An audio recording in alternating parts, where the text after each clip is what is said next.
مطالعہ 2014 note book الفتق۔ حضرت زبیر رضی اللہ تعالیٰ عنہ نے بصرہ میں ایک شاندار مکان بنایا تھا۔ یہ تاریخ طبری کی تاریخ میں لکھا ہے کہ صحابہ کرام کی تعمیرات کی دور عثمان غنی رضی اللہ کے زمانے میں خلافت میں، اس کے علاوہ کوفہ، مصر اور اسکندریہ میں ان کے عالیشان مکان اور جائیدادیں تھے۔ 1000 باندی غلام تھے۔ طلحہ بن عبید اللہ رضی اللہ تعالیٰ نے کوفہ میں ایک عالیشان بلڈنگ بنوائی تھی، عرصہ تک مشہور رہا۔ ان کی آمدنی جو عراق سے آتی تھی 1000 دینار روزانہ تھی، روزانہ 1000 دینار جو شام سے آنے والی آمدنی تھی۔ حضرت عبد الرحمن بن عوف رضی اللہ تعالیٰ عنہ کا مکان بھی ایک محل تھا۔ اس کے استبل میں ذاتی 100 گھوڑے تھے اور چراگاہ میں 1000 اونٹ اور 10,000 بکریاں موجود رہتی تھی۔ ترکہ میں 3,36,000 دینار۔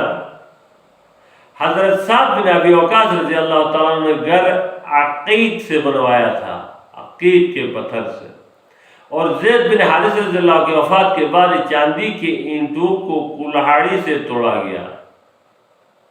اور ہم کہتے ہیں کہ غربت برا ہے اور ایسے غربت کی تعریفیں کرتے ہیں، کیونکہ اسی غربت اور اسی جہالت کے خلاف کام ہوا تھا۔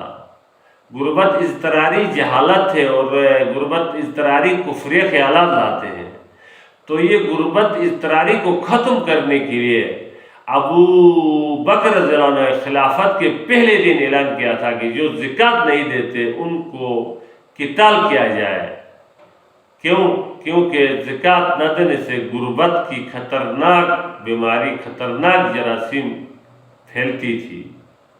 آج سرمایہ دارانہ نظام ہمیں غربت کی نچلی لکیر میں لا کر اوپر سے پیس رہی ہے، اور ہمیں یہ بھی نہیں علم کہ ہمیں کس چیز نے غریب کیا ہے۔ یہ نظام نے غریب کیا ہے۔